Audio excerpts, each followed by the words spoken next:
All right, Terry, let's get into it if you don't mind. So tell us about your early career endeavors. You know, you uh, were in the police department in corporate America. You coached basketball. Just tell us, a little bit about that and about coaching basketball because we basketball fans. So I see you have a love for basketball. Also, looks like because you played also. So I did. I was actually born and raised in Chicago. You can't tell this by looking at me, but I'm 6'8" tall, and played college basketball at the Citadel despite having 3 knee surgeries.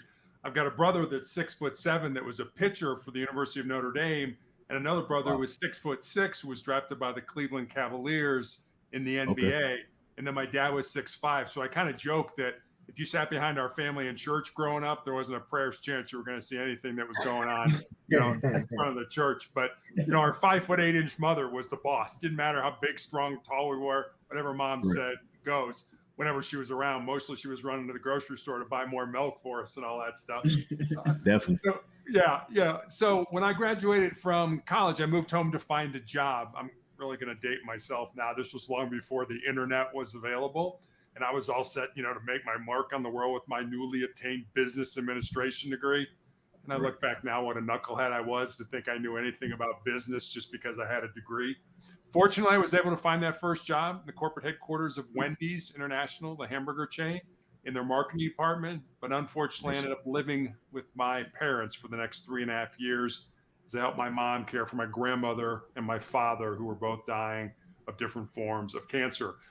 You talked a little bit about my professional career, so I won't go into that. And I guess I'll just end this with my wife and I have been married for 28 years. We have one child, a daughter, who's a graduate of the United States Air Force Academy and is an officer in the new branch of the military, the Space Force. Oh, that's Nice. awesome. That's Congrats. nice. It's big time. Yeah, That Nice. is. we're pretty proud of her. Yeah, definitely. Proud dad. Proud dad moment. Nice. Absolutely. Dope.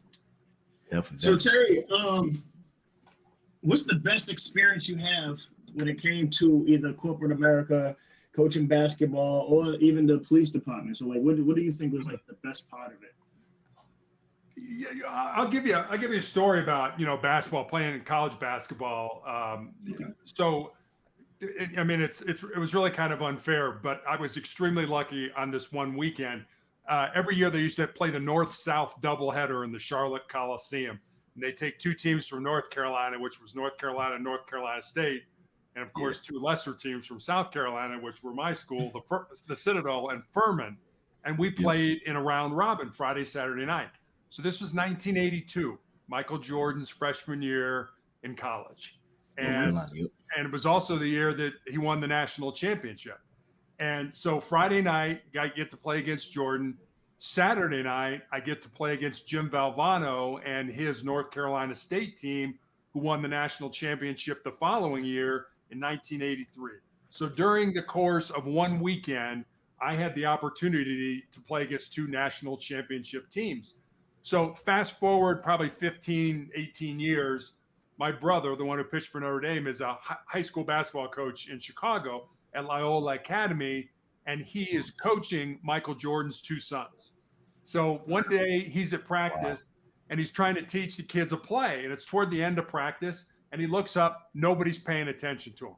So he looks where they're looking, he looks over at the door, and Jordan had come into the gym. Yeah, as a parent, to pick up his kids after practice and take them home, not as a basketball player or anything.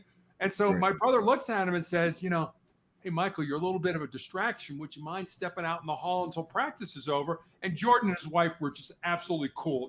They never tried to, helicopter coach or anything like that. And he's like, Right. sure, coach, no problem. I'm sorry for the distraction. I'll wait in the hall until practice is over.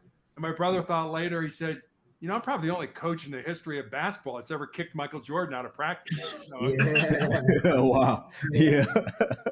Wow. That's That's crazy. crazy. Yeah. Yeah, he coached both sons. Wow. Yeah, coach both of them. It's been to his Jeffrey and house, the whole yeah. 9 yards. So it was a Wow. great experience, great opportunity for him. What That's cool. position did you play in basketball? Were you a center? I was actually a forward until our center got in foul trouble, which he did often. Oh, So then you became a center. yeah, and then I became the center. And I mean, at 6'8", You know, you're going up against guys that are 6'10", 6'11", 7 feet, and you know. Yeah. I wasn't that quick. I had 3 knee surgeries in high school, so speed was not my Right. Got you. Well, that's an amazing story. We appreciate that. Yeah, that's cool, man. Yep. And so Terry, in 2012, tell us your mindset when you first heard the diagnosis that you had cancer. Did you have a positive mindset about everything? I don't think initially, you know, I was a girls' high school basketball coach down in Texas, and I just had a small callus break open on the bottom of my foot, right below my 3rd toe. And, you know, being a coach, you're on your feet a lot during the day. And I didn't give it a lot of thought initially, but after a couple of weeks when it didn't heal, I went to see a podiatrist, a foot doctor, friend of mine, and he took an x-ray and he's like, you know, I think you had a little cyst in here and I can cut it out. And he did. And he showed it to me. It was just a little gelatin sac with some white fat in it. No blood, no dark spots, nothing that would give anybody concern. But he sent it off to pathology. And then 2 weeks later, I get the call from him. And as I said, he was a friend. The more difficulty he was having telling me, obviously, the more scared I was becoming. So he just kind of laid it out. He said, you know, Terry, I've been a doctor for 25 years. I've never seen this form of cancer. You have a rare form of melanoma that is usually, you know, a skin disease. You're out in the sun too much or something like that. But there's a rare form that appears on the palm of your hands or the bottom of your feet. And that's the form I had. And he recommended I go to MD Anderson down in Houston to be treated. And, you know, I had done everything right in my life. You know, I'd eaten well, I'd exercised, I didn't abuse drugs and alcohol. I mean, I did. So I had a physical every year from my doctor, did everything that you're told to do. And I had this, you know, rare form of cancer. I mean, to answer your question, you know, my emotions kind of ran the gambit. I was mad, you know, I was depressed, I was scared, I was, you name it. And, you know, eventually I just got to the point where I realized these are the cards that I've been dealt and I can play, you know, I have to play them. I mean, we're all going to experience pain in our lives. And it doesn't have to be cancer pain like mine. I mean, you can flunk a test at school or break up with your boyfriend or your girlfriend or not get the promotion at work that you think you deserve. Pain is inevitable. Suffering, on the other hand, suffering is optional. Suffering is what you do with that pain. Do you use it to make you stronger, to make you tougher, to make you more determined? Or do you, you know, kind of wallow in it and, you know, want people to feel sorry for you and feel sorry for yourself? I want your audience to understand, first of all, I mean, there's no S on my chest. I do not wear a cape, you know, fly around with magic powers or anything like that. Right. I have bad days too. You know, there are days that I cry. There are days that I get down. There are days that I feel depressed.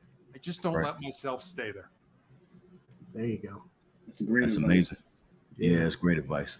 So it just something that just was a callus, you said, just turned into that. It's rare. So it's just very rare. I mean, a couple summers ago, I had all 88 genes that either doctors know cause all different kinds of cancer or suspect cause different kinds of cancer. Had genetic testing of all 88 of those genes, and I have no mutations in any gene at all, which kind of begs the question, why did I get this cancer? And my doctor's like, I don't know.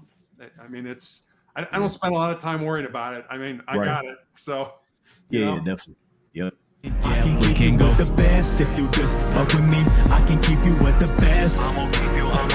I can keep you with the best if you just fuck with me. I can keep you with the best. I'm gonna treat you. I can keep you with the best. Eating good, shopping sprees. I can keep you with the best. Give you what you want. I can keep you with the best if you just fuck with me. I can keep you with the best. I'm that nigga.